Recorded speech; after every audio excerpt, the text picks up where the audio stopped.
Hola, ¿qué tal? Buenas noches. Bienvenidos al capítulo 4 de Una Noche Más, después del comienzo ayer con lo que es el programa estándar, con el programa normal. Hoy también tendremos tiempo para una entrevista personal y después debate de actualidad con 4 invitados. Estaremos con ustedes hasta alrededor de las 11:30 de la noche. Esto es Una Noche Más. Comenzamos.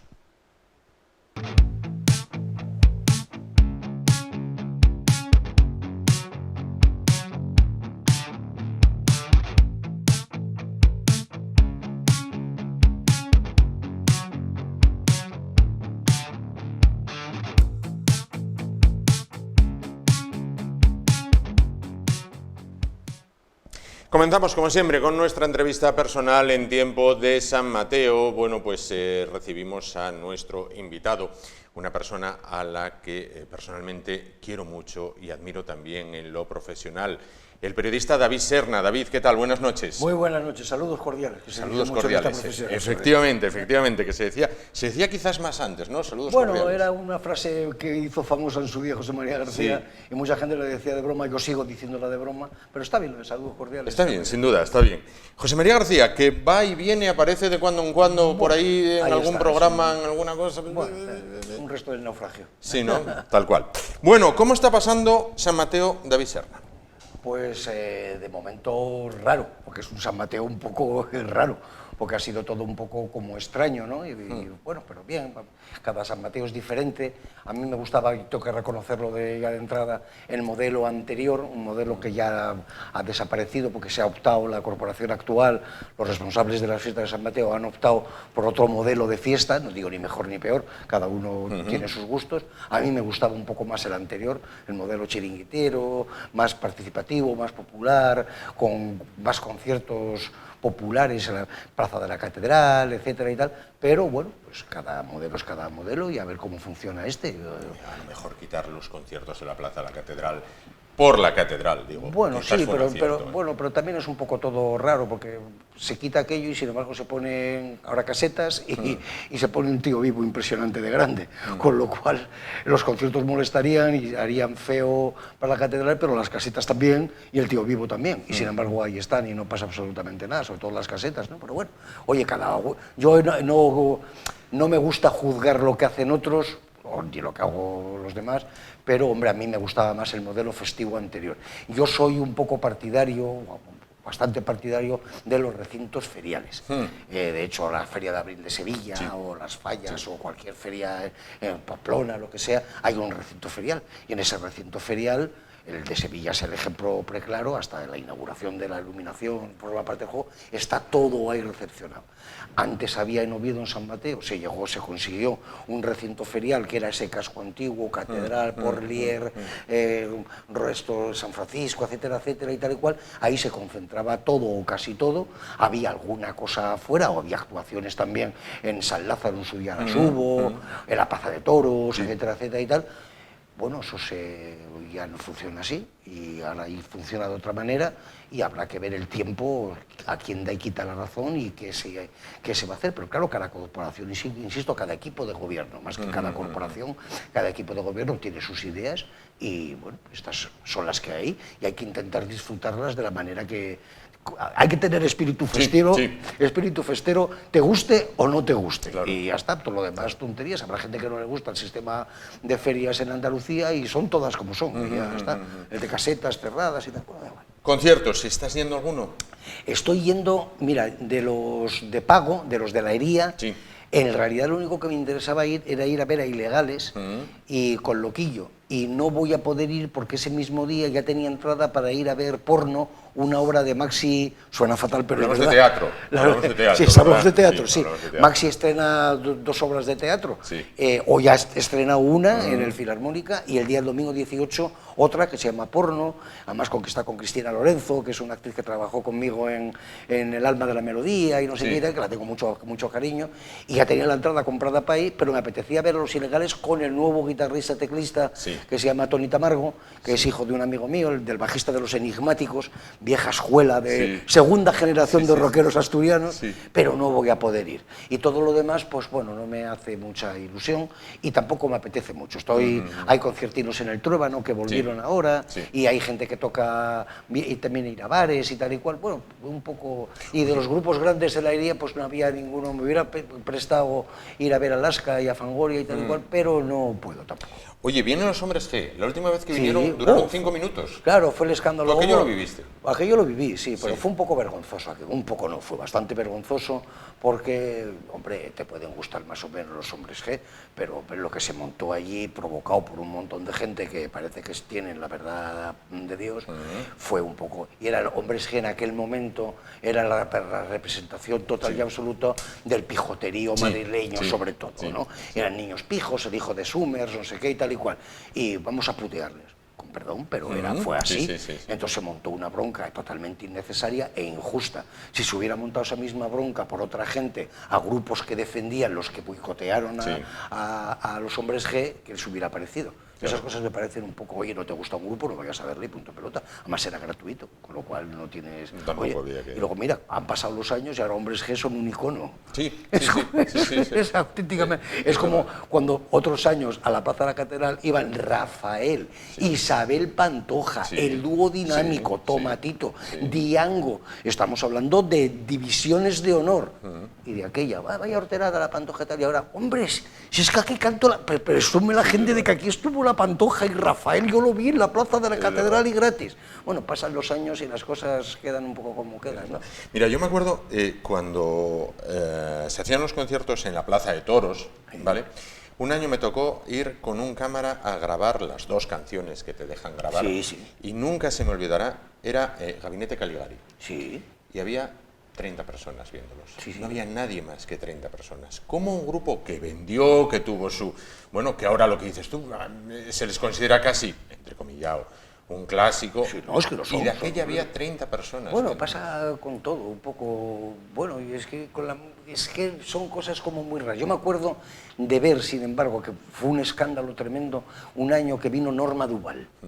Y Norma Duval había apoyado de manera escandalosa al Partido Popular en la campaña electoral y todos los ayuntamientos gobernados por el Partido Popular, el de Oviedo incluido, la contrataron para un espectáculo que aquí fue en la Plaza de Toros. Ni era cantante, ni era bailarina, ni llevaba un espectáculo de nada y tal y cual, pero ahí estuvo. Y estaba petado. Entonces me acuerdo que fui con Jesús Catalán, con un amigo mío, y nos preguntábamos los dos, y yo terminé, como soy periodista que soy un poco... Preguntaba a la gente, oye, ¿por qué has venido? Por ver qué tal está. Me dijeron que estaba buenísima y he venido por eso y tal. Bueno, eso ¿Y es lo el estaba? mundo... Sí, no, tremenda, un cuerpazo espectacular. Claro, eso es el mundo del espectáculo. Vas a ver a alguien, no porque cante bien o porque toque bien, sino porque, bueno, porque si tiene el pelo largo, el pelo corto, o se rasca la espalda con la oreja, o no se las rasca. Y Norma Duval atraía a la gente y tal. Luego, pero si no canta, no baila, ya, pero estabas allí. Pero estás ahí. Sin embargo, yo fui a ver a Rocío Jurado allí mismo en la Plaza de Toros, y es uno de los mejores conciertos que yo he visto en mi vida, y no soy muy de ese palo, pero hombre, era una señora, primero, llevaba una orquesta, y bueno, todo el montaje era brutal en todos, siempre lo cuento porque me encantó el proceso de brutal, y sí, aquello estaba lleno, Rocío Jurado y tal, ya ahora, joder, mataría a cualquier ayuntamiento del mundo, primero porque estuviera viva, y segundo, por ver a, pero pongo Isabel Pantoja, que aún está recién salida del Trullo, joder, cantando la Plaza de la Catedral gratis hubiera sido impresionante. Pero bueno, eso desapareció. Así es. ¿David vio a Slash en el Pinón? Sí. Pero no sabía que era Slash. Yo venía de, como tanta gente, de ver a Michael Jackson, que sé que sí que fue una cosa descomunal, lo de Michael Jackson en el Cartier ha sido, además debe de ser la única vez en la historia que un artista de fama internacional, pero de talla internacional, bueno, ahora ya es un icono, en el mejor momento de su carrera, actuó en Oviedo, pero actuó en Oviedo con, vamos, que es que el show que montó en el campo, en el Tartier, fue tremendo, con Slash tocando la guitarra, Jennifer Batten, otra guitarrista descomunal allí y tal, y bueno, yo volvía, como tanta gente, a tomar una caña luego por los chiringuitos de tal y cual, y de repente en el Pinón estaba viendo a Jorge Otero, porque tocaron con Stormy Mondays, y digo, ¿quién será ese peludo que está tocando con Jorge y tal? Y luego me enteré al día siguiente que era Slash, y claro, te tiras de los pelos del culo, con perdón, y dices, oye, si llego a saberlo me quedo viendo a Slash. el asno a Jorge. Jorge lo veo todos los días. Lo veo todos los días. Yo le vi, pero no soy consciente de haberle visto, lo digo, cuento la verdad. Claro. Bueno, llega el lunes el desfile del Día de América en Asturias. Sí, a ver qué tal está, estoy intrigado. Mira, me alegro que me hagas esa pregunta. Venga. Es mentira, no estaba pactado, pero iba a sacarlo yo si no. A ver qué pasa con este cambio tremendo que ha habido de la SOF, que ya no es la SOF, que es otra SOF, que el ayuntamiento no ha querido vincularse mucho con eso porque no es suyo. Los derechos del Día de América son de la antigua SOF reconstruida o reconvertida, llámalo B. A ver qué han montado. No tengo ni idea, tengo interés por saberlo. ¿Qué recuerdo tiene David del Día de América? Bueno, yo mucho. Yo cuando llegué a vivir a Oviedo, yo soy palentino, y llego a vivir a Oviedo en el año 65, y yo me acuerdo que lo único que había destacable realmente en aquellos San Mateos, la gente se olvida que aquellos San Mateos eran aburridísimos. Y cuento una anécdota muy tonta, yo veraneaba en Celorio, y me acuerdo que todos los yogurinos de aquella aguantábamos hasta finales de septiembre en Celorio, en Luanco, en Tapia, lo que sea, porque para qué íbamos a volver a Oviedo si no había nada. Era el día de América en Asturias, alguna actuación en la Herradura, alguna cosa por ahí, el torneo de tenis de la Copa Masabeu en el tenis, y a veces venía Orantes o Santana, pero no había nada. Luego, claro, llega Covadonga Bertrán y Masip y cambian, revoluciona totalmente el concepto bateíno con los chiringuitos y tal y cual, y lo único que se mantuvo fue el Día de América. Pero yo me acuerdo de aquello, de quedar ir con mis padres a ver la cabalgata aquella, yo no había visto una cabalgata así en mi vida, y siempre recuerdo que cerraba la banda de música de los militares del ejército. Del Milán. No, que va, de Torrejón de Ardoz. Una banda militar americana tocando marchas de Sousa y Barras y Estrellas. De la base americana. De la base americana de Torrejón. Y aquello era espectacular porque iban con una cosa que se llaman sausofones, que no son saxofones, son sausofones, y el nombre lo cogen, que son esos instrumentos enormes que tienen una bomba, que son para hacer los bajos en las marchas de Sousa. De ahí viene el rollo de sausofón de Sousa. Y yo quedaba, a mí que me gusta mucho la música, yo venía de Palencia con la banda de música de Palencia y tal y cual, y me quedaba viendo aquella, los americanos desde pam, pam, para pam, pam, pam, pam. Y yo era impresionante, y luego las mayoretes. Ahora yo tenía 10 añinos y ver aquellas chavalotas con las minifaldas aquellas y las varillas y los gorrillos y tal y cual, y mi padre me miraba como diciendo, bueno, tiene 10 añinos, déjale. Las mayoretes y la banda de música de Torrejón, es lo más recuerdo. De Ardoz, efectivamente. Bueno, para no perderse en San Mateo, más bien al contrario, para encontrar a David, ¿dónde hay que buscarlo? Pues en estos días yo voy a estar en el Truébano. Hombre, iré a tomar una... Cuando acabe el Truébano iré luego por Porlier y por Catedral igual a tomar una cañita y a ver gente y a, bueno, ahí donde hay ambiente. A las fiestas tienes que estar donde hay barullo. Si no hay barullo, no hay fiesta. Dejémonos de bobadas, pero aquí y en todos los lados del mundo. Y entonces, hombre, bajaré del Truébano, que haya un autobús maravilloso, el C2, que se lo recomiendo a todo el mundo, que te deja en la Cayuría y luego vas andando perfectamente hasta allí. Y bueno, pues veo el grupete que toque, o el grupazo que toque en el Truébano, que va a estar bien, coges el autobús y luego tomas las 2 últimas cañas o las 3 últimas cañas. Ahí está. Hasta que el cuerpo aguante, pues por dando una vueltina por ahí, iré a algún bar también. Están haciendo programación de conciertos en el Burlesque, en la Salvaje, cosas así. Bueno, pues combinar un poco lo predeterminado con lo improvisado un poco. Decías antes, hace años, por Oviedo no había nadie en verano. Nada. Es que no veníamos. Podías ir de Ventanilles a la Gruta y igual te cruzabas con 3 o 4. Yo me acuerdo que yo me quedaba en Celorio, en casa, mi padre volvía porque trabajaba y mi madre, que era maestra nacional, maestra de pueblo, estaba en General Elorza y luego en San Pedro de los Arcos. Ahora empezaba el curso a principios de septiembre y mi madre tenía que volver a Oviedo, pero volvía los fines de semana a Celorio con mi padre porque no había nada en Oviedo. Sin embargo, este verano hemos visto turistas. Este año ha sido, Juan, el verano musicalmente más bestia, salvaje y rico que he visto en Oviedo. Igual no digo lo uno, digo que lo otro. O sea, actuaciones en la Plaza de Porlier con el enclave pop, actuaciones en el Concellín también con el enclave pop, actuaciones en el edificio histórico de la Universidad de Oviedo, actuaciones musicales en la Plaza de la Catedral. Nunca he visto en mi vida tanto, y gratuito, pero además conciertos buenos, Héctor Tuya, Del Agua, Julio Perro, o sea, gente buena, no tonterías, y gratis. gratis, en el enclave pop en Porlier, que es un sitio cojonudo, con perdón, pero te pilla de paso, que siempre me gustó mucho, porque hay gente que pasa por allí, no sabe quién toca, pero se queda una cancionina, si le gusta se queda dos y si no, se pira. Claro, edificio histórico de la universidad, marco incomparable para sonido insufrible, pero el marco es incomparable, mucha gente entraba allí y ha tocado la Orquesta Filarmonía, ha tocado McCoyson, o sea, variedad de géneros también y de estilos, había cocinas en la plaza de la catedral, eso, ibas a la corredoria, que también ahí. No he visto un verano en mi vida tan rico en actuación, mejor que San Mateo, digo mejor, más asequible que San Mateo, y ha sido un verano musicalmente para mí hiper mega rico. Yo no recuerdo un verano tan impresionante, de tantas cosas. Sigues muy de cerca, creo que lo seguiste toda la vida, pero bueno, ahora con las redes sociales pues se nota más. El tema de los músicos asturianos, de los grupos asturianos, es mi debilidad y tú lo sabes. De los que fueron, de los que son, un poco también de los que serán. Sí. ¿En qué momento está el tema de la música en Asturias? Pues hay una... También me alegro que me hagas esa pregunta.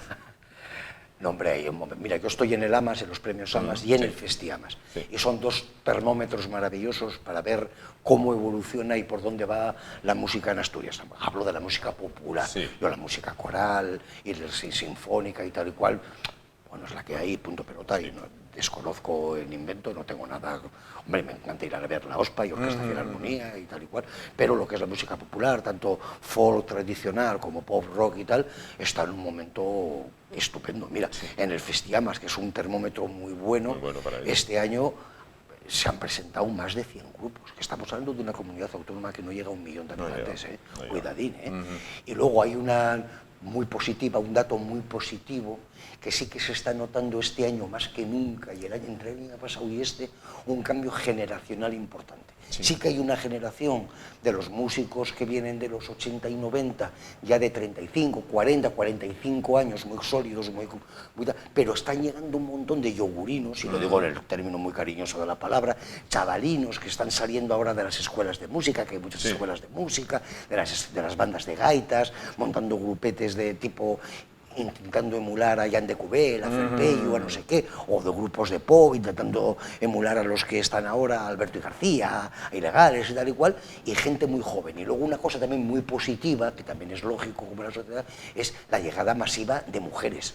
Antes era muy complicado, salvo una cantante por arriba, cantantes sí ha habido, pero es que ahora hay trompetistas, hay baterías, hay bajistas, hay unas guitarristas, Juan de Espatarral. Estuvimos viendo un grupo el otro día con una batería, una chica, me cago en la serena, una barbaridad de chica tocando la batería. Yo me acuerdo de intentar montar con la fonográfica asturiana, cuando estaban de moda los grupos femeninos, un grupo entero de chicas, y tuvimos Juan Taboada y yo que desistir totalmente de la idea, porque no encontrábamos una sola batería en toda Asturias, no asturiana, que viviera en Asturias, una batería. Bueno, encontramos una bajista de milagro, reconvertida de guitarrista a bajista y tal. Es que ahora hay trompetistas, saxofonistas. El otro día vi un grupo con una chica tocando la trompa, que viene de la música clásica, pero se ha reconvertido para tocar en pop rock, con una calidad extraordinaria. Y chicas, y esa es la nota predominante ahora, es, aparte de que hay mucha variedad y mucha calidad, Asturias puede, lo digo siempre, lo digo de verdad,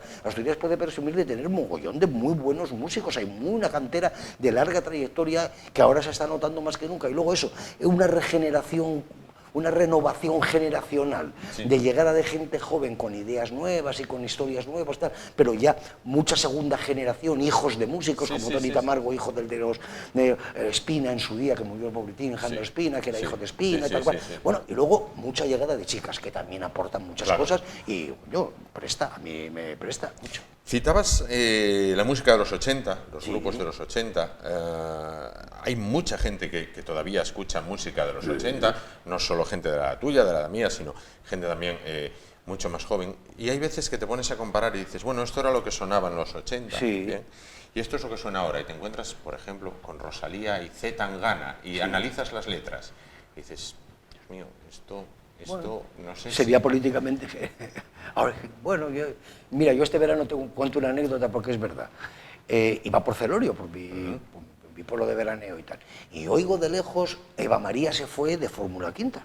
Digo, coño, Eva María se fue. Y coño, por curiosidad, me acerqué y era un DJ que estaba en un chiringuito y estaba pinchando Diablos, Fórmula Quinta, los módulos, todo música de los 60. Ya, claro, vicio periodístico básico, me acerqué a saludarle, a felicitarle, porque lo estaba haciendo muy bien el chaval y tal. Y digo, oye, ¿y esto? Y dice, bueno, es que lo que le gusta a los chavalinos ahora es poder cantar canciones. Claro, ¿qué pasa? Que tú no puedes cantar ahora eso. Hombre, ahora ya no se lleva a ir con la, como era mi generación, de cogías la guitarra y te ibas a la playa por la noche a ligar y de paso tocabas Eva María se fue. Bueno, ahora ya se liga de otra manera y no se va a la playa con la guitarra. Pero claro, es que tú puedes cantar Eva María y Un rayo de sol y puedes... Y le pregunté que cuál era la canción que más le prestaba y dice, bueno, pues te vas a morir de risa. Dice, puse un día Gavilano Paloma, la puse un poco por equivocación, vamos, por equivocación, para llenar un paso entre lo más movido y lo más lento, y todo el mundo cantándola como locos, pero todo lo... Gavilano Paloma y tal. Dice, desde entonces es mi buque insignia. O sea, la pongo. ¿Por qué? ¿Cuál es la explicación? La explicación es que son temas coreables, temas que puedes cantar y que luego son graciosos. Pero claro, en nuestra época era una horterada, los Diablos y los módulos y los pasos y Fórmula Quinta, vaya horterada, otra canción del verano, la mierda de una lágrima cayó en la arena, vaya mierda y tal. Y ahora se han convertido en iconos. ¿Por qué? Porque son temas que en su día no eran tan malos como pensábamos, han pasado 40 y 50 años, siguen aguantando vigentes y bueno, pues no hacen daño a nadie porque son políticamente correctos. Eva María se fue dejando el sol en la playa, bueno, pues no le haces daño a nadie. Claro, sin embargo, ahora que dices lo de ser políticamente correctos o no hacer daño a nadie, no sé si sigue vigente, pero al menos hubo ahí un tiempo en el que parecía que se incidía mucho, había como un tribunal del Santo Oficio laico para controlar letras de canciones, músicas. Por ejemplo, Loquillo con la Mataré no podría tocarla. No, hombre, hay más temas ahora políticos. Por ejemplo, para mí, preclaro, vamos, el epítome de lo que estamos diciendo. ¿Hubieran podido grabar el dúo Mandinámico ahora 15 años tiene mi amor? No. Pero la siguen cantando y la sigue la gente coreando. Les vi en Llanes hace poco, que están como nunca, por cierto, el dúo Dinámico, tienen 200 años cada uno en cada pierna, es una barbaridad, y están como nunca. Y luego, como son gente muy competente, llevan un bandazo detrás que les arropa perfectamente, y claro, ya no es lo que era, pero con esa banda y ese repertorio, me cago en la leche. Claro. Todos como locos, y cantan 15 años mi amor, y nadie se da cuenta de que es una canción pederasta. Que no era esa intención, porque en aquella época 15 años era normal y corriente. Pero ahora no habrían podido ni grabarla. No te digo ya que se la emitiera una emisora, la SER, 40 principales, Radio Nacional, lo que... Ni de coña. O sea, sí que hay una evolución bastante clara en su momento hacia un pijoterío, para mí, con perdón, en eso de cogértela con papel de fumar en cosas que no tienen mucha historia. Lo que es una barbaridad ahora y antes. Dejémonos de bobadas. Pero, hostia, ahora se mira todo como con mucho más... Ten cuidado con los chistes, hombre. Hace poco vine bastante por Oviedo, aunque la gente no lo sepa, Arévalo. Y va a jugar al pádel. Mi hijo tiene unas pistas de pádel en Oviedo. Y va Arévalo a jugar allí para mantenerse un poco en forma y tal y cual. Y yo me la encontré allí y estuve hablando con él. Coño, es un tío que siempre me cayó muy simpático, un tío simpaticísimo, por cierto, muy majo y tal y cual.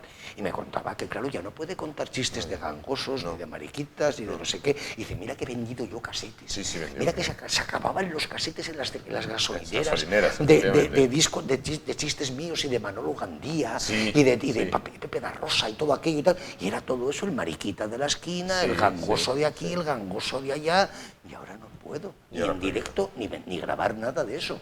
Y bueno, ¿y por qué no nos ofendíamos en aquella época? Bueno, porque todo era diferente también, y a lo mejor estamos menos susceptibles que estamos ahora hacia todo, y bueno, yo qué sé.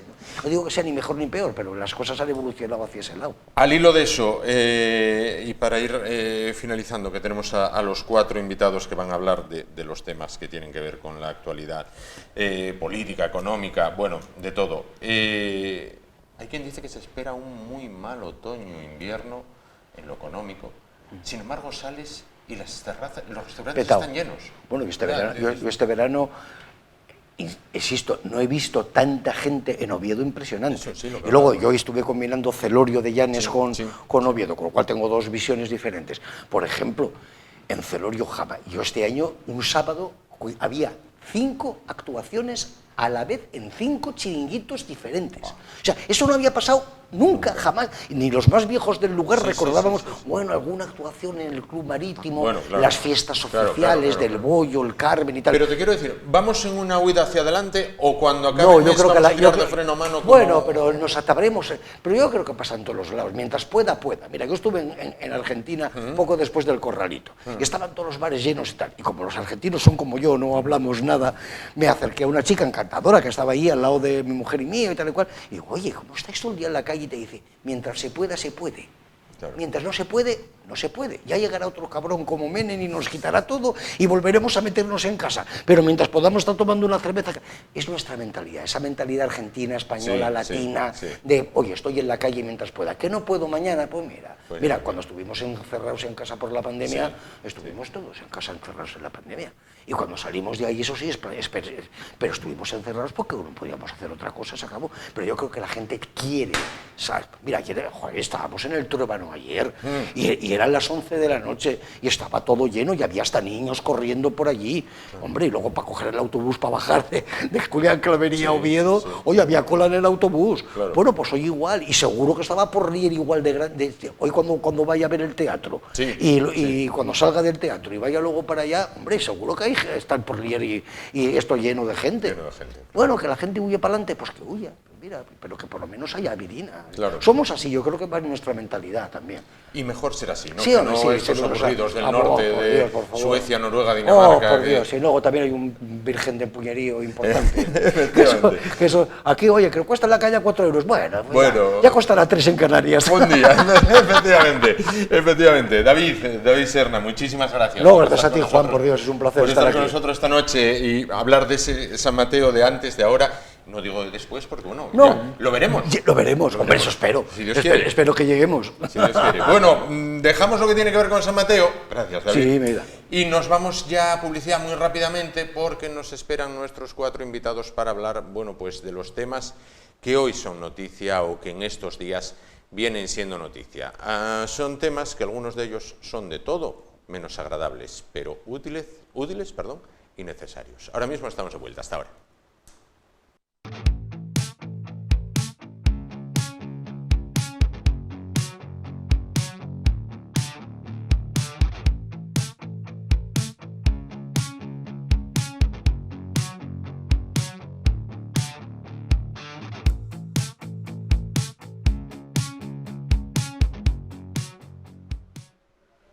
Bueno, pues continuamos a vuelta de publicidad. Después de hablar de lo divino, vamos a hablar de lo humano. Tiempo para el tramo largo de una noche más, 60 minutos aproximadamente por delante para hablar de temas que durante la jornada de hoy o durante estos días, bueno, pues son actualidad. Nos acompañan 4 invitados distintos a los de ayer que paso a presentarles. Vamos a comenzar por la derecha con Amador Díaz. ¿Qué tal? Buenas noches, Amador. Buenas noches. ¿Qué tal? Buenas noches, encantado que estés con nosotros. Luis del Viso, abogado, ¿qué tal? Buenas noches, Luis. Buenas noches, muchas gracias, Juan, por traerme otra vez a tu programa y sobre todo con la grata compañía de mis contertulios, a los cuales aprecio mayormente. Bueno, pues vamos a ver cómo se desarrolla todo. Por el otro lado, Diego Barceló, economista, ¿qué tal? Buenas noches. Buenas noches, gracias por la invitación. Gracias a ti por venir. Ismael Rey, que me decía de cargo telarañista. Exacto. Si bien hay que decir que también ha sido concejal del Ayuntamiento de Oviedo del 87 al 91, ¿puede ser? 87 al 91, e ingeniero informático forense. Exacto. Forense, ahí estamos. Bueno, luego me explicarás lo de telarañista. 4 temas sobre la mesa. No hace falta explicarle lo que es el telarañista. Hay gente a la que no, pero hay otros muchos a los que seguro que sí. Decía yo 4 temas sobre la mesa. 4 temas, vamos a comenzar hablando de Griñán, del expresidente de Andalucía, porque el Supremo lo ha condenado a prisión diciendo que actuó conociendo todas las irregularidades. Después hablaremos de lo que se considera debacle de pymes y autónomos a nivel nacional con la pérdida o el cierre de 19.000 negocios durante el mes de agosto. Después la disyuntiva de no la de ser o no ser, sino la de bajar o no bajar impuestos, y finalizaremos con un tema que está prácticamente en todas las conversaciones y tertulias. ¿Por qué hay determinados puestos de trabajo con escasez de mano de obra? Hay hosteleros que dicen no encuentro gente para trabajar, tiendas que dicen no encuentro dependientes para trabajar. Sin embargo, las listas del paro están bien llenas. ¿Qué ocurre? Bueno, vamos a comenzar por el primer tema, el de Griñán. Bueno, Presidente de Andalucía, que fue, bueno, el caso de los ERES andaluces, quizás el mayor caso de corrupción de la Europa occidental, y que sin embargo pasó pues muy mediáticamente de puntillas frente a otros casos. El caso es que el Supremo le condena a prisión y dice, porque actuó conociendo todas las irregularidades. ¿Qué valoración hacen de esta sentencia? Si me permites empezar, empieza el abogado. Soy abogado y un poco más conocedor de ese tema. Nos encontramos con algo que es de libro. O sea, este señor en todo su íter conocían todo lo que estaba haciendo. Hay unos informes de la intervención de las cuales se le indicaba lo que se estaba cometiendo y la intervención advirtiendo de lo que había. Entonces ahora venir a que por un voto particular en el cual se habla de que no se le puede condenar por la malversación de fondos, que es lo que le llevaría a prisión, insisto, siendo totalmente conocedor, como bien reconoce la sentencia y son hechos probados, no tiene ningún sentido lo que están planteando, a salvo de que, evidentemente, lo que se vaya buscando es que este escándalo tan grandísimo pues se haya diluido en tropecientas causas, porque esta es la primera y la más gorda, pero hay muchas más detrás, y que hay más gente detrás de él que sale condenada. Y esperemos que devuelva a alguien algo, porque los que cobraron las ayudas de los seres, no. Y cuando dicen que es que no tuvo un beneficio, en mi opinión, tuvo un beneficio que se llaman votos, que se llama presidencia, que se llama mando. Poder. Eso es lo que han conseguido, y por eso tienen que cumplir. La pena es que sea tan larga, y con todo el respeto, un último comentario, que es que porque sea mayor no va a ir a la cárcel. Yo creo que esa disyuntiva parece ser que solamente es cuando los condenados son de izquierdas. Cuando los condenados son de derecha no hay problema. Y tenemos a nuestro anterior consejero de Cultura y Educación, que está en prisión, y es de la misma edad o un poco más. No tiene ningún sentido lo que están buscando, salvo que pensar que la izquierda lo hace siempre bien y que es un error de los jueces que prevarican, como ha dicho ahora el señor Iglesias también. Bueno. Es otro asunto. Vamos a ver, Amador, Diego, Ismael, ¿qué os sugiere esta sentencia? ¿Qué valoración? Bueno, eso más allá de izquierdas o derechas, y habría que clasificar qué es la izquierda, qué es la derecha, hay mucho que decir sobre la cuestión. Yo, en concreto, esta sentencia desconozco, no puedo hablar de ella, pero sí, en términos generales, yo creo que habría que tener una idea general de lo que significa la corrupción y qué tipos de corrupción existen. Existen corrupciones legales, como puede ser el caso este y como otros tantos del Partido Popular, del Partido Liberal o del partido que sea, eso es independiente. Existen corrupciones legales que es precisamente ampararse precisamente en ordenamientos jurídicos que permiten una interpretación de la ley sesgada, tendenciosa y a veces bastante cuestionable, y existen corrupciones ideológicas. Y yo creo que esas son las más graves, porque la corrupción ideológica es presentarse con discursos totalmente distintos a los que, y eso tiene mucho que ver con la clasificación izquierda-derecha, que ya digo sería muy discutible, pero habría que tiene que ver mucho con planteamientos ideológicos de los distintos partidos, tanto demócratas cristianos como socialliberales, como comunistas, como lo que quieran. Entonces la clasificación ideológica, más allá de la propia definición, autodefinición de cada cual, tiene que ver con la verdad está en la acción. Es decir, uno no es lo que dice ser, sino lo que realmente hace. Lo que hace, en este caso. Diego, Ismael. Bueno, Ismael. yo creo que no es un problema que al pueblo le interese mucho en cuanto a definiciones políticas o definiciones legales. El pueblo entiende más las palabras decencia e indecencia. Es decir, que es la actitud personal. Es decir, una persona que dirige cualquier tipo de empresa, no hace falta que sea política, y bajo su mando se cometen irregularidades, solo tiene una disculpa para no ser culpable, que es ser tonto. Y entonces debería ir con más razón ser eliminado del cargo de poder o de donde se encuentra, porque tiene más peligro que un ladrón. no creo que se atrevan a reconocer que es tonto, por tanto, dirán que es un buen ladrón. Ya viene la Biblia, ya existe. Ese cuento ya nos lo han vendido por otros lados. Dirán que es un buen ladrón, que no se quedó con nada. Ya lo he dicho, compañero, se quedó con el poder.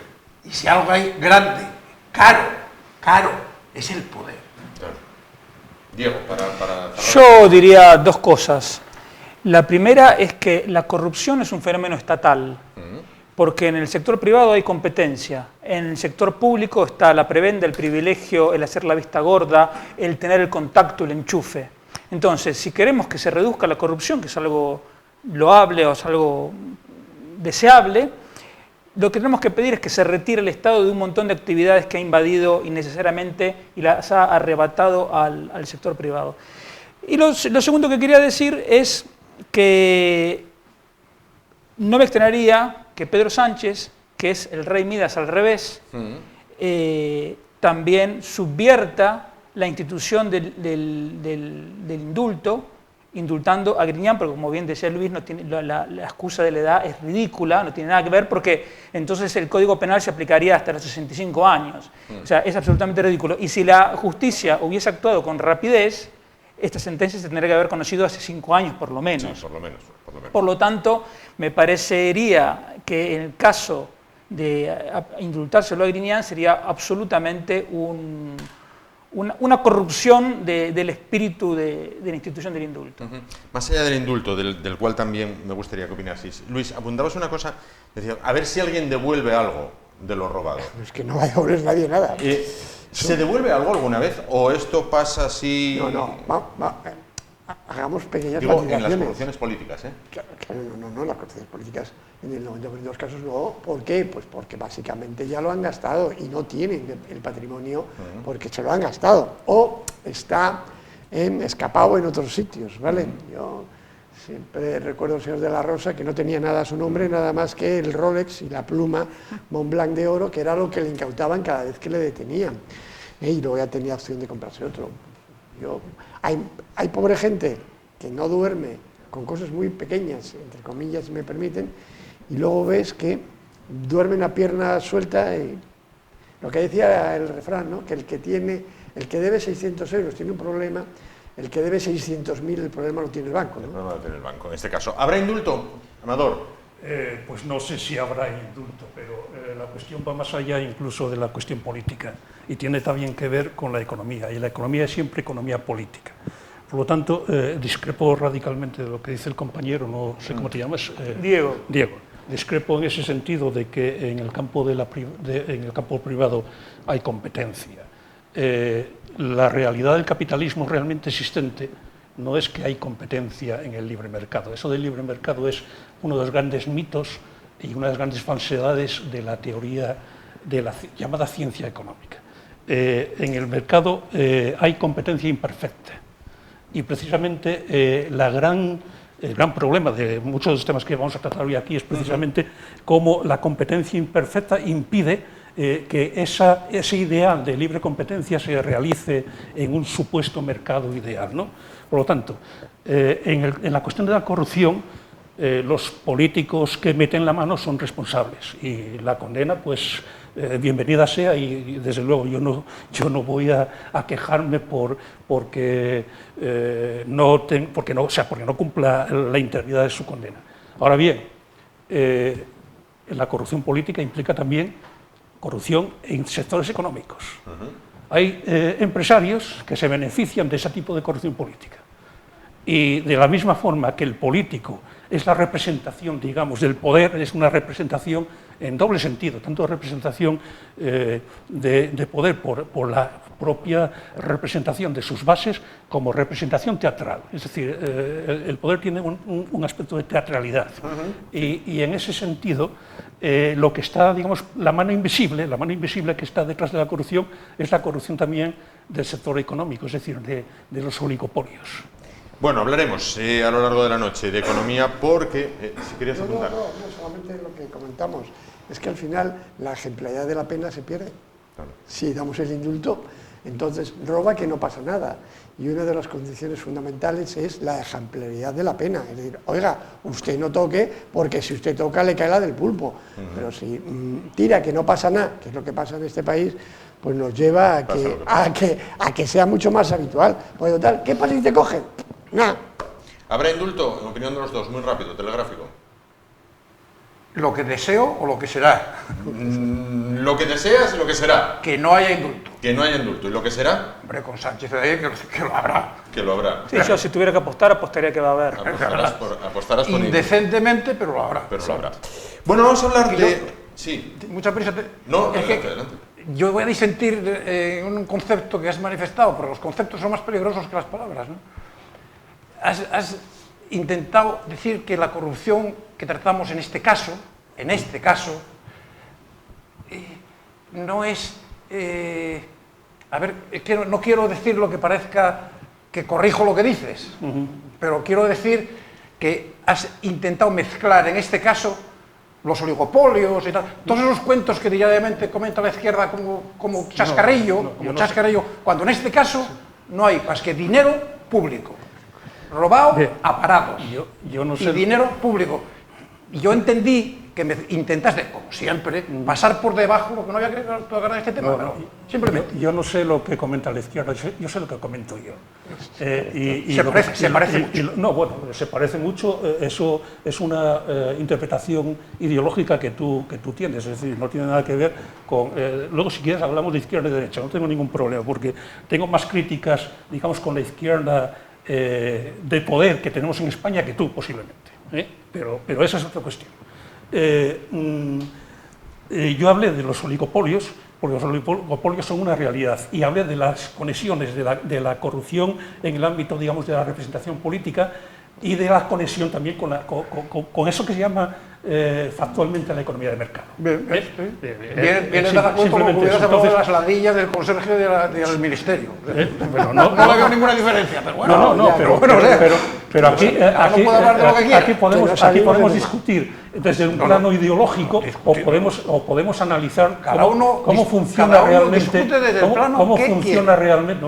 Claro, yo no te voy a decir a ti nada, pero podemos discutir desde un plano ideológico o podemos discutir de cómo funciona realmente. En este caso estamos jugando a parchís, sigamos jugando. Vamos con el siguiente tema, porque la búsqueda de la verdad ideológica podría eternizarnos. Debacle de pymes y autónomos, porque si hay personas que presuntamente se enriquecieron en Andalucía a base de corrupción, lo que está claro es que diariamente hay muchos autónomos y pymes que son el grueso de la economía española, empresas que van pues de 1 a 5 y menos empleados, forman el grueso de la economía española, que lamentablemente tienen que echar la persiana, tienen que bajar la persiana de modo definitivo. En agosto, 19.000 negocios se fueron abajo y quizás para no volver. ¿Y esto qué? 19.000 que cerraron, que no son 19.000 personas, son 19.000 negocios que engloban a varias personas y con ellas a las familias. Mira, cuando tú aplicas una política económica empobrecedora, los resultados son empobrecedores. O sea, no hay vuelta de hoja. Si un gobierno sube los impuestos, ha hecho más de 40, entre creaciones y subidas de impuestos alrededor de 40, y al mismo tiempo sube los costes, en el caso, por ejemplo, del salario mínimo, es algo evidente, más allá de la realidad, o sea, sin tener en cuenta la realidad ni la productividad, digamos, en economía hay cualquier cosa menos magia. Entonces, suben los costes, además de los combustibles, electricidad, etcétera, y los precios de venta no suben en la misma medida que los costes, porque los costes de las pymes, el total de los costes, entre el 25, 30, dependiendo de la pyme, están trabajando sin rentabilidad. Entonces, unos pueden más, unos pueden menos. Ahora, el caso del salario mínimo es verdaderamente significativo. ¿Por qué? Porque el salario mínimo de 1.000 euros ya equivale al 66% del salario medio de las pymes. Sí. La ministra Díaz siempre está diciendo que quiere subir el salario mínimo al 60% del salario medio, supuestamente para cumplir con algo que dice la Carta Social Europea, cosa que es mentira porque la Carta Social Europea no dice eso, y no podría decirlo porque hay 5 países que ni siquiera tienen salario mínimo. Entonces, ¿cómo la Carta Social Europea va a decir una cosa cuando hay países que no tienen salario mínimo? Bueno. Sí. Pero en las grandes empresas el salario medio es de más de 2.000 euros. Por lo tanto, las subidas del salario mínimo golpean a la pequeña empresa. Cuanto más pequeña, más la golpean. ¿Y qué pasa? Que tenemos la paradoja de este gobierno que se dice progresista, está trabajando para las grandes empresas. ¿Por qué? Porque al tener apretadas a las pequeñas empresas y a los autónomos, al final les quita competencia a las grandes empresas que sí pueden pagar los grandes los salarios. O sea, ¿qué más le da a una multinacional que el salario mínimo sea 1.000 o 1.200 o 1.300? Si pagan 1.500 de mínimo, no le da. En cambio, a la tienda de la esquina, al peluquero, al señor del bar, lo funde. Entiendo el planteamiento. Por dos, Diego, como siempre, es muy claro. Pero tenemos ahí dos detalles, que es que con la subida del salario mínimo lo que intenta es trasladar la responsabilidad del gobierno que tiene de dar empleo, de que haya empleo, a la parte privada. Y siempre a la parte privada de menor nivel, que es las empresas. Luego me llama la atención la ministra comunista, como dice Macarena Olona, la ministra comunista que hace una campaña descarada para Carrefour y no se corta. Sí. Hace una campaña descarada para Carrefour y además diciendo sus nombres y todo. Y luego resulta que cuando se sienta con ellos le están contando otra.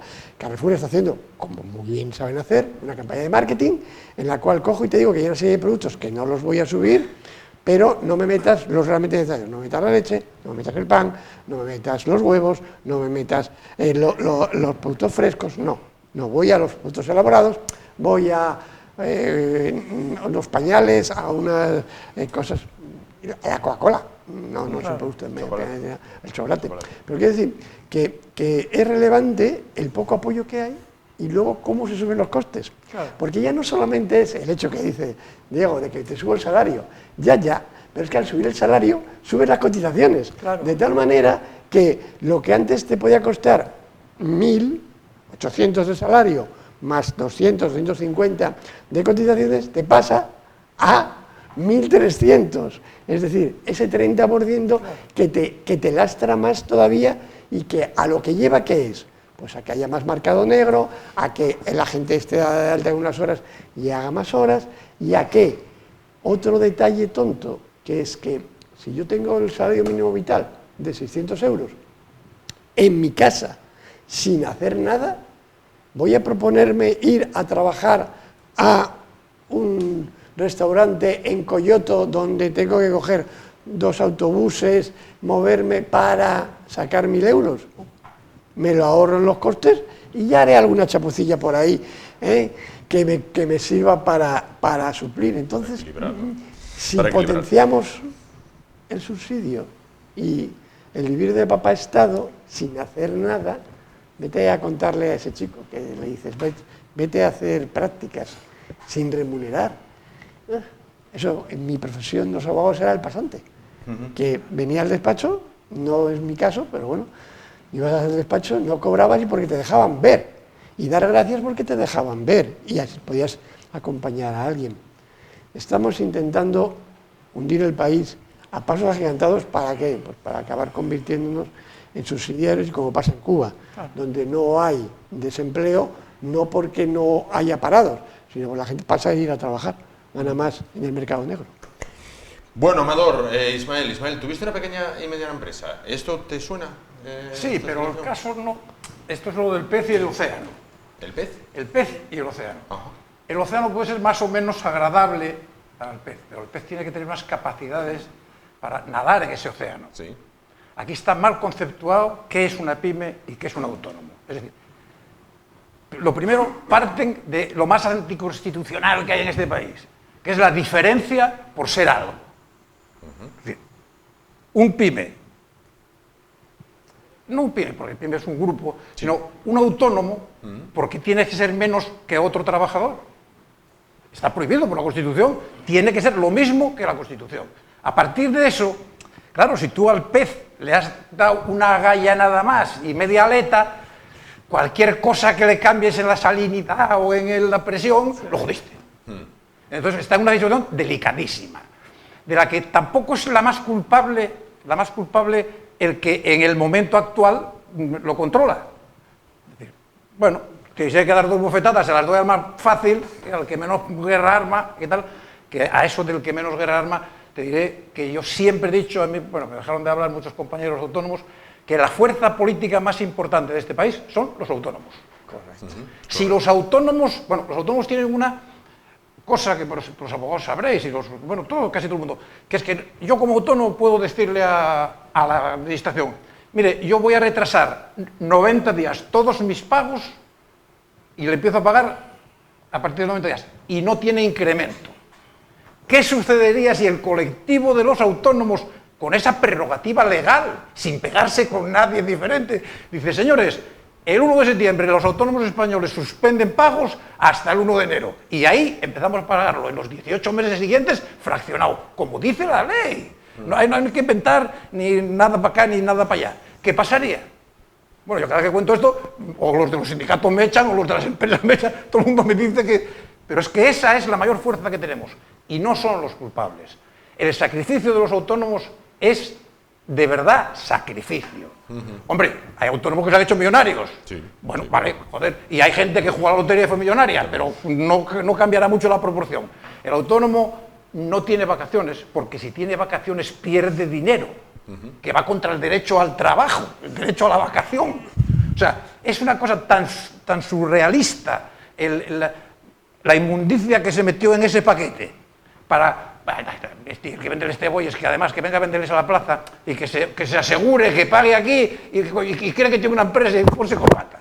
Pues eso es un desastre, eso es un desastre, y eso es la causa primaria. Sobre el océano en el que estamos metidos, ¿para qué vamos a hablar?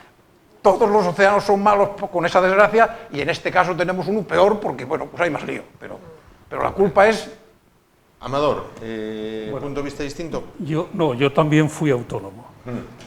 Y lo que tengo claro es aquel axioma clásico de no se puede tratar igual a los desiguales. No hay mayor injusticia que tratar igual a los desiguales. Lo decía Aristóteles, pero bueno, lo decía en otros términos, pero se puede aplicar perfectamente a este caso. Y un elemento fundamental que está motivando esa caída de 19.000 autónomos en este mes, y de los que vendrán en este y de los que vendrán en el siguiente, no es el coste del salario mínimo. Los costes que más se han incrementado son los costes de la energía. Y aquí, vuelvo a insistir, cuando se habla de economía, se habla de economía política. Yo estoy hablando del salario mínimo como una decisión que ha tomado el gobierno. Pero si me permites concluir... Pero tú todo el tiempo estás aludiendo cosas que yo estoy diciendo y no lo haces de manera correcta. Entonces yo, cuando digo que subieron el salario mínimo, es por una decisión absolutamente irresponsable y sin tener en cuenta la realidad. Otra cosa es que sube el precio del petróleo porque ha subido. Sube el precio del petróleo, hay que ver por qué sube el precio del petróleo, por qué sube el precio del gas, y es que estamos ante un cambio geopolítico de primer orden. Y es que se acabó el mundo global del siglo americano, que duró más o menos una década, de esos años 90 hasta ahora. Y es la guerra, esta que se llama la guerra de Ucrania, que en realidad no es una guerra de Ucrania, es otra cosa de mucho más calado. Esa es la razón por la que están subiendo los precios de las energías, y por la responsabilidad directa de todos los dirigentes europeos que asumen precisamente la subordinación a los intereses económicos imperiales de Estados Unidos, y están llevando a Europa a convertirse en el patio trasero de Estados Unidos. En eso estoy bastante de acuerdo. En esta situación no es extraño que cuando falla un elemento fundamental en los costes, digamos, de capital, que es precisamente la energía, y que va mucho más allá, de pasar frío o no pasar frío. Aquí en España eso nos puede importar bien poco, no tanto en Alemania, por ejemplo. Bueno, voy a hacer un inciso que hice ayer, en el programa de ayer. Durante el gobierno de Mariano Rajoy hubo una cadena de televisión que todos los días sacaba gente muriéndose de frío en España. Aquella gente vio morir toda porque nunca más hubo frío en España. Nunca más hubo frío en España. Aquella gente palmó toda. Posiblemente haya gente que se murió de frío. Es decir, en esos detalles tampoco yo puedo entrar. Pero quiero decir que el problema del frío de las familias en los hogares en España es menor.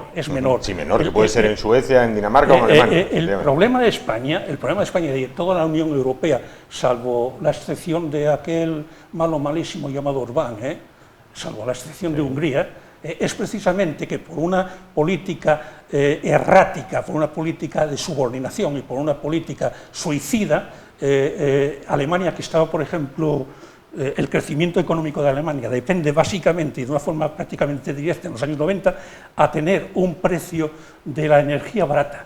Eso se acabó. Eso se acabó precisamente porque las relaciones de dialéctica de imperios en esta cuestión, a Estados Unidos, ¿qué le interesa? Pues tener bajo la bota a la Unión Europea, que por otra parte siempre la tuvo, pero bueno, eso sería otra discusión, pero más en estos momentos, por otra parte tener la posibilidad de crear un polvorín en Hungría, con la posibilidad de expandir ese polvorín al resto de la Unión Europea, que este es, digamos, el peligro inminente con el que nos estamos moviendo, y hacer negocio tanto con la venta de las armas como con la venta de gas. Intuyo, me corrige si me equivoco, Amador, intuyo que entonces Putin sería un salvador. No, Putin, vamos a ver, Putin no es un salvador, Putin es un estadista. La diferencia entre otras varias cosas. Putin es un estadista, y a ver si clasificamos las cosas con un mínimo de rigor. La diferencia que hay entre un politiquero, un político y un estadista se puede resumir más o menos en lo siguiente. El politiquero piensa en cómo le van las encuestas que salen en el día de hoy. El político piensa en cómo le van a salir las elecciones dentro de 4 años. Y el estadista piensa en cuál es el interés de las generaciones futuras de su país. Putin es un estadista, posiblemente uno de los grandes estadistas del siglo XXI. Pues por ahora el negocio no le está saliendo bien, porque hasta su propia gente se empieza a rebelar. Y en Rusia, cuando se rebelan, corre la sangre. En Rusia, cuando se rebelan, corre la sangre. Si tiene un apoyo del 83% de la población. Ya le gustaría a Biden, que va a tener ahora la elección de mitad de mandato el mes que viene. Yo voy a darte solo un caso. Voy a ponerte solo un ejemplo, Amador. En la RDA había más confidentes que ciudadanos y se vino abajo. Bueno, eso es... Había más confidentes que ciudadanos y se vino abajo. Eso es... y era un comunismo más comunismo que Rusia. O la URSS, en este caso. Vamos, eso es una cosa que se dice en términos propagandísticos, pero no tiene ningún sentido. Es decir, en la RDA había seguridad del Estado como la hay aquí y como necesariamente... Bueno, aquí ya el peligro es que está como está. Si aquí hubiera... Como la hay si el Estado en España ejerciera la seguridad como en la RDA, vamos, los disturbios serían todos los días en la calle. En España no hay seguridad porque, ya lo decía el general, que en tiempos de Franco los servicios secretos españoles trabajaban por la mañana en las oficinas para el Estado español y por la tarde iban a trabajar a la embajada norteamericana. Es decir, eso indica lo que es... Bueno, a lo que íbamos, a estas 19.000 negocios, insisto, 19.000 negocios de los que dependen muchas familias que se han venido abajo. ¿Y viene lo peor, Luis? ¿Consideras? Lo comentábamos antes, dices. Aquellas personas que dependen ahora de congeladores para tener su producto disponible, de la freidora que consume mucho, de que no estamos parando el coste de la energía y eso se los va a llevar por delante. Esto nos llevaría al tema, que lo quiero tocar muy tangencialmente, por favor, de la política energética. Dependemos del gas, dependemos del petróleo, dependemos... Yo solamente hay un detalle tonto que todo el mundo se olvida, que es que había un gasoducto que venía de Argelia por Marruecos y nos metía gas baratísimo y un día por la mañana lo cerraron y al día siguiente nos cerraron el otro. Es decir, evidentemente, estás haciendo para hundir el país. Fácil. Y sigo sin entender que la Unión Europea no haga la presión donde sabe que la puede hacer para que se reabra el gas a través de Marruecos. Bueno, antes de irnos a publicidad, creo que fue, si no me equivoco, Bismarck quien dijo: España es el país más fuerte del mundo. Lleva siglos queriendo destruirse y nunca lo consigue. Entonces, bueno, si libramos desde Bismarck hasta ahora, quizás libremos de ahora para adelante. Bueno, vamos a publicidad, muy rápido, y volvemos con los dos temas que nos quedan, que son bajar o no bajar impuestos y esa presunta escasez de mano de obra en determinados sectores. A la vuelta de un par de anuncios.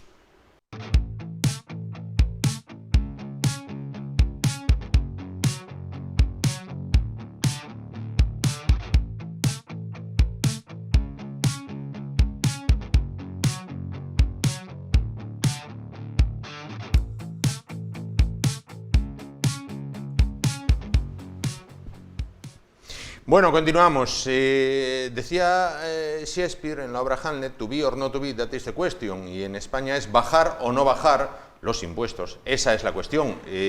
Con nuestros 4 invitados de esta noche. Vamos a comenzar ahora por Ismael, porque comenzamos antes por Amador, con lo cual, como el fútbol, ahora cambiamos, saca de medio el otro sector, ¿no? Ismael, ¿bajar o no bajar los impuestos? Ninguna de las dos cosas. Bueno, eso es cómodo. Ajustar los impuestos. Ajustar los impuestos. Es decir, ¿de qué modo? Pues, verá, es que yo siempre, parece que siempre vuelvo lo mismo, ¿no? Es decir, titular del Mundo de ayer, los economistas y los políticos no se ponen de acuerdo en bajar los impuestos. ¿Qué narices? ¿Qué narices pinten los políticos opinando de los impuestos? De cómo se recaudan los impuestos. Ajá. Que opinen de en qué se invierten, para qué se invierten. Pero que dejen a los profesionales decidir cómo se obtienen más réditos, que no tiene por qué ser impuestos. Todos tenemos la famosa anécdota americana de la papeleta aquella supongo que sería una servilleta, que en un bar que le dan a un presidente americano explicándole cómo bajando los impuestos se gana dinero en la totalidad y subiéndolos se pierde. Y lo contrario, hay que explicarle que eso es una campana de Gauss. Sí, no sé si tenemos la foto, el gráfico. Vale, vamos con bueno, que es una campana de Gauss que tiene 2 coordenadas. Sí. Aquí, cuántos impuestos pongo y aquí cuánto recaudo. Ajá. Bueno, pues a medida, si la viéramos, lo veríais, a medida que suben los impuestos, pues sube la recaudación, pero llega un punto en que se estaciona. Y a medida que sigo siguiendo los impuestos, empieza a bajar, y empieza a bajar, y empieza a bajar, y empieza a bajar, y llega a cero como donde empezó. Sí. Cuando tantos impuestos que no pueda pagar nadie porque arruinemos. Esto es una utopía. Entonces, ¿cuál es el problema? La curva de Laffer. La curva de Laffer. Yo, porque cuando dices la curva de Laffer te van a mirar como si dices una blasfemia. Pero, entonces, ¿qué hay que hacerle entender a los políticos? Consulte usted a un profesional que le diga qué tiene que hacer con los impuestos. Si está en el grado cima y puede usted bajarlos y sube, o lo contrario, tiene usted que subirlos para que... Es decir, y eso es ciencia. No hay corazón, pensamiento, política, ni Barcelona y Real Madrid. Eso es tecnología. Explicado que eso se genera así. No es el 100% de la totalidad. Hay entornos, hay otras cosas que estudiar. Pero eso sí funciona así. Es decir, un periodo se gana y otro periodo, y otro baja, se baja. Y entonces los políticos, benditos a Dios, que decidan en qué lo emplean. En guarderías, en sanitario, en armas, dependiendo de la filosofía de cada político que lo emplee, pero que deje recaudar que deje recaudar al que sabe, que ponga profesionales. Diego, Ismael apuesta por ajustar, bajar. Yo apuesto porque la gente entienda que cuando hablamos de impuestos, antes de un tema económico, estamos hablando de un tema de libertad. Porque si yo gano 1.000 pero me quitan la mitad de impuestos, soy mucho menos libre que si gano 1.000 y me quitan 200 nada más. Sí. Entonces, aquí un mileurista, o sea, una persona que cobra el salario mínimo, si tenemos en cuenta las cotizaciones sociales que ingresa el empleador, pero también paga el empleado, la mitad del salario de una persona que cobra el salario mínimo se va en impuestos. Entonces, eso no se puede defender desde ningún punto de vista porque es simplemente un atraco. Entonces, evidentemente hay que bajar los impuestos. Y el Estado tiene que limitarse a hacer las funciones imprescindibles que no puede hacer el sector privado. Porque si caemos en la trampa de los políticos, siempre van a tener una excusa para gastar. Porque todo se puede mejorar, evidentemente. Si decimos, quiero la mejor sanidad, evidentemente siempre se va a poder gastar más en sanidad, siempre se va a poder gastar más en lo que quiera. Entonces llegamos al límite que desea del control total. Y a nosotros nos interesa, ser más libres o ser más esclavos, ser más libres. Por lo tanto, un ciudadano que quiere ser libre tiene que estar contra los impuestos. Comprendo. Amador, Luis, Amador creo que va a estar en contra de lo que dijo. Totalmente. Lo intuía. Yo solamente quiero hacer una pequeña matización. Que el problema cuál es? El problema que tenemos ahora es que se aumenta el gasto público el déficit público y entonces ahora no podemos reducir esos impuestos porque estamos teniendo una recaudación altísima. Si fuéramos un poco coherentes, lo que tendríamos que llegar es decir, vamos a ver, yo tengo un presupuesto, con ese presupuesto voy y estaba previsto que yo recaudara esto. Cuando llevo 41.000 millones más, puede ser que pueda rebajar el tipo, puesto que lo que está subiendo es la base. Y, por ejemplo, en la energía sube la base, pero por el medio ya no es que tengamos el IVA, sino que tenemos otra serie de tasas que van indexadas a la propia base, con lo cual, subiendo la base, aumenta la recaudación de IVA y aumenta... Claro, si lo que yo quiero es carta libre para gastar en lo que me dé la gana y en poner a mis amigos en lo que me apetezca, pues no puedo bajar impuestos. Pero ahora lo que toca para reducir, que es lo que le dijeron el otro día a la ministra, las grandes distribuidoras, no señora ministra, esto tiene mucho más fácil arreglo. ¿Quiere usted bajar los precios? Mañana por la mañana. Baje usted los alimentos básicos al 4% del 21%. Y ya está. Punto, se acabó. Acabas de tener una reducción de IVA. Vas a recaudar lo mismo que tenías previsto, pero mucho menos de lo que está recaudando ahora mismo. ¿Por qué? Porque lo que está recaudando ahora mismo, ¿para qué te está sirviendo? No solamente a España, sino a todos los países de la Unión Europea, que se empujaron con la crisis de COVID y que ahora están viendo que entra dinero, puertas, para poder pagar la crisis anterior. Entonces, claro, nadie habla de reduzca usted los impuestos, tenga usted en cuenta la deflactación del impuesto sobre la renta. No, es que al final, entre lo que sube el coste de la vida, más lo que nos ha subido el no deflactar el impuesto sobre la renta, a este señor que antes ganaba 800 euros, ahora gana 1.000, pero es que como la tabla del IVA, de renta no se la han modificado, córchola, paga más impuestos. Sí, gente que les debe devolver, ahora les van a pagar. ¿Y esto cómo es? Si yo gano más. No, ganas más, pero lo que están buscando no es que tú ganes más, sino que yo, Estado, recaude más. Y lo recaudo en 2 puntos, que es impuestos y cotizaciones sociales. Claro. Y la que les queda a los pobres autónomos, entre los que me incluyo, que es la brillante idea de decir, no, mire, no, usted ahora nos va a tener una bola de cristal y va a presumir lo que va a ganar en el próximo año. Y si se equivoca, porque paga más, ya veremos cuándo se lo devuelve. Pero como se equivoque y pague menos, prepárese que va a venir el rejón de una sola vez y todo junto. Lo cual va a llevar a una crisis todavía mayor, pero siempre con una última reducción del déficit público. No del gasto, del déficit público. Entonces ya se encargan ellos de decir, no pongas corbata y yo voy en Falcon. Perdón, bueno, que me lo llamo. Soy el único que lleva corbata. En este caso, soy el único que no sigue las directrices del gobierno central. En este caso, bueno, algún día llegaré a ahorrar también quitándome la corbata. Es una corbata fina, no es gruesa. Con lo cual, oye, voy ahí a la mitad. Amador, decías, tenías punto de vista contrario. ¿O distinto? Sí, contrario, pero contrario, yo creo que directamente contrario de lo que acabo de escuchar aquí, pero sobre todo por una cuestión fundamental. Es una falacia hablar en términos abstractos de bajar o subir impuestos. Y en el fondo, el político que lanza ese mensaje de que hay que bajar los impuestos, lo que está haciendo es demagogia. Hay que concretar.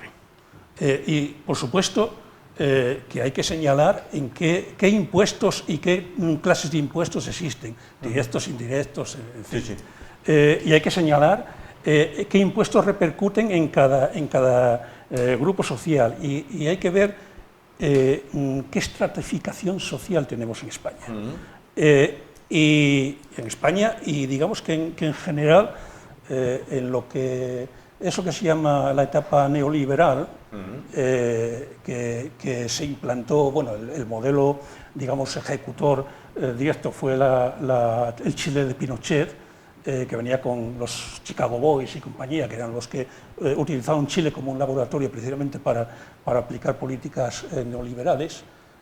Sin embargo, y por eso es engañoso completamente hablar de izquierdas y derechas, porque en España quien aplicó las políticas neoliberales fue un señor llamado Felipe González, secretario general del Partido Socialista Obrero Español. Bien. Entonces, que metió España en la OTAN. Que metió España en la OTAN. Sí, que metió a España en la OTAN. Entonces, la verdad está en la acción. Y cuando un individuo se presenta como izquierdista, ahora está de moda hablar eso de progresista, que es otra engañifa que haría falta una hora para explicar aquí todo el intrínculis. O, por ejemplo, escuchamos a Sánchez hablar mucho de una expresión que está poniendo de moda interesadamente, la clase media trabajadora. Clase media trabajadora. Y detrás de ese mensaje, de esa consigna, hay algo muy importante. Y es que en España, digamos, dentro de eso que pomposamente se llama el mundo, ¿cómo es? Bueno, el mundo occidental, por decirlo de alguna manera. Eso. En España se podría decir que hay, como en general en el capitalismo globalizado financiero, hay un 1% que concentra gran cantidad de riqueza. Sí. Hay otro 30-40% de la población que es el conjunto de esto de lo que se clasifica como clase media. Sí. Y hay un 60% de empobrecidos. Y dentro de este grupo de empobrecidos están, pues, los empobrecidos porque son excluidos del mundo laboral, los empobrecidos porque teniendo un trabajo no cobran ni siquiera el mínimo de subsistencia, es decir, en términos de Marx, no cobran el coste social de producción de su fuerza de trabajo, y ese conjunto es un conjunto variopinto al cual tanto desde las derechas como desde las izquierdas se les mira o bien con un cierto afán despectivo, eso de la paguita de los 400 euros, o se le mira también con un cierto afán paternalista. Yo te voy a subvencionar para que me votes. Estamos hablando antes de los seres, algo de eso hay también por ahí, ¿no? Bueno, esto nos lleva, perdón, no te interrumpo, simplemente por ganar tiempo. Esto nos mete de lleno, esta argumentación tuya, en lo que era el cuarto tema. Es decir, hay sectores económicos o sectores laborales en los que no hay, los empresarios dicen no encuentro trabajadores. Lo hemos visto en el sector de hostelería, se ven otros sectores en los que dicen no encuentro gente para trabajar. ¿Por qué no se encuentra gente para trabajar? Yo tengo mis ciertas dudas a esa cuestión. Eso que normalmente suele ser un titular de prensa, cuando se analiza, no es tal. Me da la impresión. ¿Es falso? No, bueno, falso. Siempre, a ver, en toda mentira siempre hay un elemento de verdad. En toda propaganda siempre hay un elemento de verdad. Hay gente vaga y hay gente que no quiere trabajar, pero la mayoría de la gente que está excluida, la mayoría de la gente que está con un subsidio de desempleo, es decir, no tiene más que para sobrevivir de mala manera. Entonces, esta interpretación de están subvencionados, están pagados, no, la cuestión es, hay un ordenamiento legal que además está permitiendo algo muy grave y de lo cual no se suele hablar habitualmente. Estamos asistiendo a una legalización o a una normalización de la esclavitud. ¿Cómo, perdón? Estamos asistiendo a una normalización de la esclavitud. Y lo voy a explicar. A ver, hace 30 años, un parado estaba en el paro, dejaba de cobrar la prestación de desempleo y había cursos de formación. Sí. Y entonces se presentaba un curso de formación de 6 meses y durante ese periodo cobraba el 75% del salario mínimo, aparte de los gastos de desplazamiento y tal. Resulta que esta democracia homologada en la que estamos permitió, por una parte, que los sindicatos mayoritarios, pero no solamente los sindicatos mayoritarios, la CEO y las organizaciones empresariales, entrasen a saco a esa subvención que venía de la Unión Europea, y resulta que hoy el parado no cobra esa subvención, se la reparten entre ellos. Y entonces hay cambalache de cursos de formación totalmente, vamos, el 90% de ellos totalmente inútiles, que son simplemente un mero trámite para lavar las apariencias, pero que está haciendo cursos parados a los cuales les paga el desplazamiento, pero no les paga ese 75% antiguo que tenían. Eso desapareció del mapa. Con un agravante. Pueden estar haciendo un curso de 3 meses y cuando terminan el curso tienen 15 días supuestamente de prácticas. Sí. Esos 15 días de prácticas es trabajo gratuito.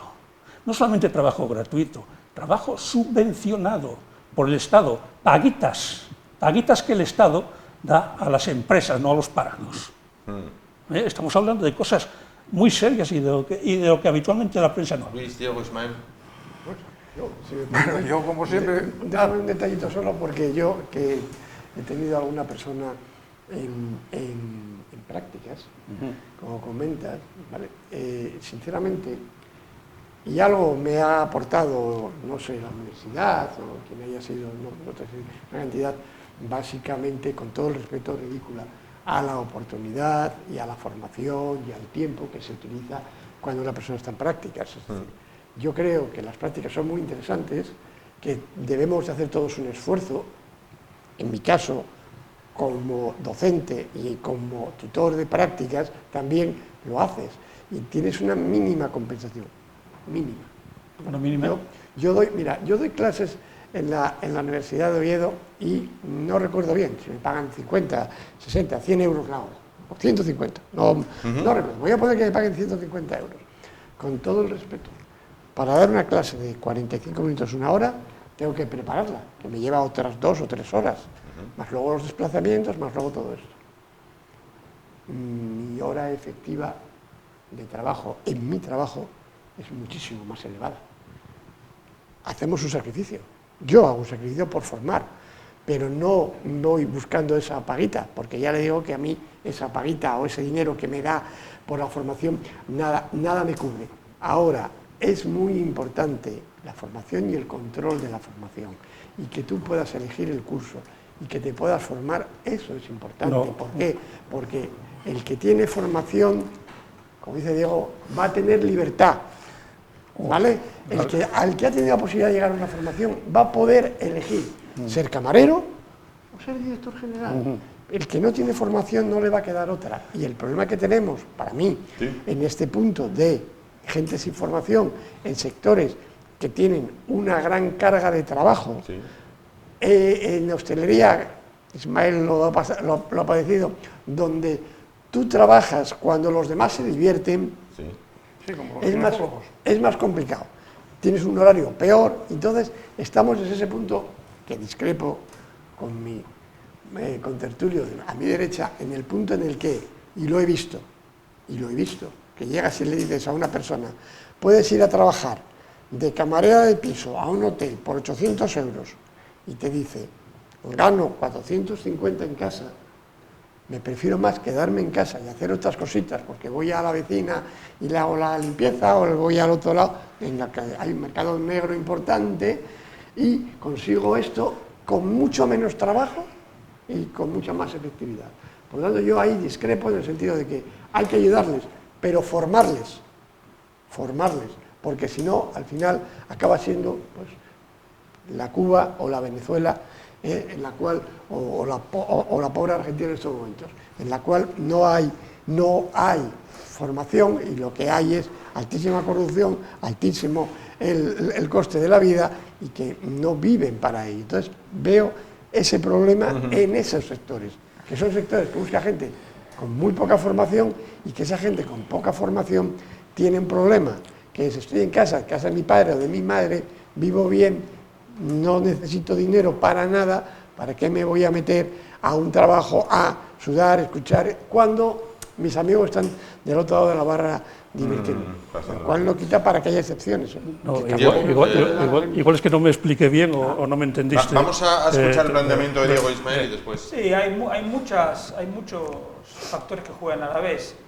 Y hay hay que pensar que la mitad, un poco más incluso, de la fuerza laboral española tiene estudios universitarios, aunque sean incompletos. Sí. Entonces, ese grupo de gente, aunque esté parado, tiene unas expectativas de trabajo distintas que una persona sin formación. Por lo tanto, eso ya limita, en el caso de los empleos elementales, la oferta de trabajo. Es decir, la oferta es la gente buscando trabajo.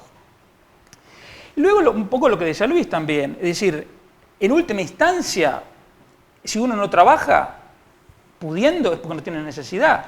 Eso no quiere decir que esté pegándose la gran vida, pero digamos, y mucho más si recibe unos euros del gobierno. Entonces, pero si es un chico joven, vive con los padres, bueno, más o menos va tirando.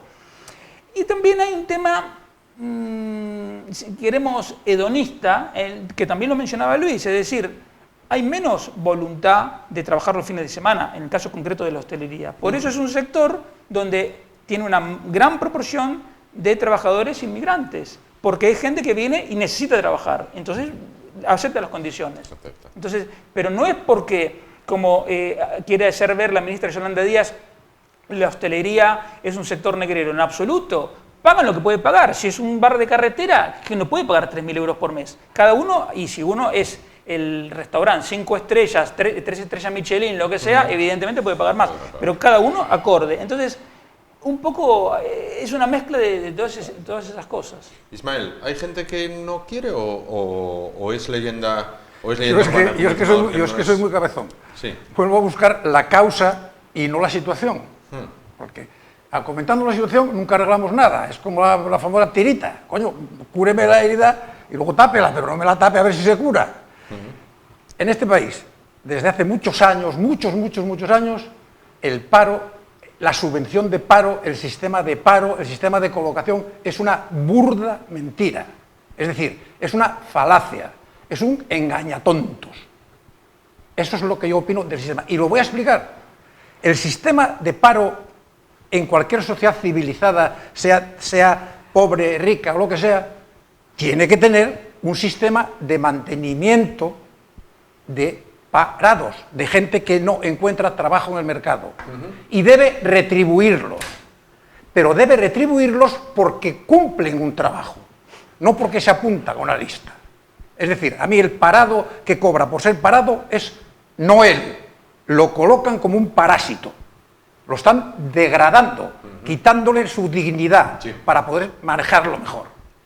Es decir, el paro tiene que estar retribuido. El paro tiene que cotizar a la seguridad social como los demás, pero tiene que trabajar. Si no hay trabajo de lo que él sabe, pues trabaja estudiando un periodo, 3 meses, 4 meses, hasta que se puede colocar a trabajar. Porque claro, estamos diciendo que no hay parados para trabajo que existe, pero les permitimos no estar trabajando. Es decir, tú en Francia, la segunda vez que dices que no, se te termina el paro. Sí. Que dices que no quiere, que a lo mejor dices que no con razón, porque no sabes. Te llaman para un oficio que no sabes. No. La persona que va al paro, inmediatamente aquí tiene usted su horario. Usted entra a las 9 de la mañana en esa biblioteca municipal a contar los libros, lo que haya que hacer. O va usted a hacer, ¿usted qué es? Fontanero. Pues mire usted, va usted con 2 profesionales que trabajan allí a revisar las cañerías del ministerio, a lo que sea. Bueno, estoy diciendo simplezas, pero a producir lo que le voy a pagar. Claro. Eso enriquece a la persona moralmente, porque trabaja, se va a sentir útil otra vez, es decir, no va a tener el complejo de estoy aquí con la teta, mamando de la teta, y no sobrecarga la seguridad social, es decir, genera cotizaciones en vez de chuparlas, claro. Y mueve el dinero. Por tanto, ¿qué importa lo que hagan si el sistema es malo, si no vale, no tiene solución? ¿Para qué lo queremos? De manera muy rápida, casi telegráfica, porque nos quedan exactamente 2 minutos. Con lo cual, necesitaba una intervención de los 4, así que medio minuto cada uno. Bueno, pues telegráficamente, el salario no es solamente la nómina que se cobra, el salario es el salario indirecto y el salario diferido. La subvención que cobra un parado es salario indirecto y la pensión que cobra un pensionista es salario diferido. La cuestión aquí es que, para hablar en términos keynesianos, llevamos 40 o 50 años haciendo un trasvase de eso que se llama la renta del trabajo a renta del capital. Y se hace, entre otras cosas, por esos mecanismos. Y encima se culpabiliza a la víctima en vez de señalar al victimario. Luis. Bueno, yo lo que estamos comentando, creo que Ismael ha dado en el otro punto que no habíamos comentado antes, que es que el servicio público de empleo no funciona, pero no ha funcionado nunca. Nunca la gente no ha encontrado empleo ahí. Lo está encontrando pues en Infojobs, en otras aplicaciones, otras maneras. Es decir, cualquier persona, pero lo que es importante es, como comentaba Ismael, ponerles un horario, pero no por ponerles un horario, sino porque se sienten productivos, porque se están formando, lo que comentábamos antes. Le damos el paro porque hace un curso y mientras que hace el curso lo cobra, siempre y cuando que tengamos un control sobre esos cursos, porque otro de los problemas que tenemos pendientes en Andalucía es el de los cursos de formación. Y ahí volvemos en el cual se daba el dinero, no sé... En toda España. Yo he visto... No forcemos ahora los demás. Eso, los cursos son el comedero y bebedero de todas las asociaciones que están alrededor del parado. Ismael, yo tengo la anécdota de una persona que era profesora en un curso de los subvencionados por el INEM con un sindicato. No le pagaron el sueldo y se pagó el curso entero. Bueno, una anécdota personal. No debería ser. No, pero funciona. Simplemente una aclaración, en el mercado libre la competencia siempre es imperfecta, como toda humana, porque el hombre es imperfecto. La competencia perfecta es un modelo erróneo que está en los libros de microeconomía, pero que lamentablemente se sigue estudiando, donde todos los empresarios venden el mismo producto al mismo precio, cosa que evidentemente no hay competencia. Si venden el mismo producto al mismo precio, no hay competencia. Entonces la competencia siempre es imperfecta. Correcto. Ismael, para finalizar. Pues que venimos aquí a charlar y estoy muy agradable. Bueno, pues nada, perfecto. Pasamos un poco de calor, eso sí. Pero no. Pero se acerca el invierno. A ver, tenía más... Cuando me dijiste que hacía mucho calor, creo que me previno. Y claro. no lo noté menos, ¿no? Nada, muchísimas gracias a los cuatro. Ismael, a vosotros Diego, por invitarnos. Luis, Amador, muchísimas gracias por estar con nosotros esta noche, por aportarnos distintos puntos de vista sobre temas que preocupan, ocupan y son noticia no solo durante la jornada de hoy, algunos de ellos, como es el caso de Griñán, sino, bueno, pues otros que ya se vienen arrastrando y todos los días, bueno, pues tenemos ahí en el periódico, en la radio, en la tele, se comenta acerca de ellos. Volvemos mañana, será a partir de las 10 de la noche, como siempre, con una entrevista personal. Y esperemos dejar huella. Y intentando dejar huella, efectivamente, como bien decía Ismael, al cual le ha gustado el eslogan que reza bajo nuestro logotipo. Claro. Efectivamente, lo que decía, mañana a las 10 de la noche, con esa entrevista personal y a partir de las 10:30, tiempo de debate, tiempo de tertulia, tiempo de análisis. Gracias por su atención, ánimo y adelante.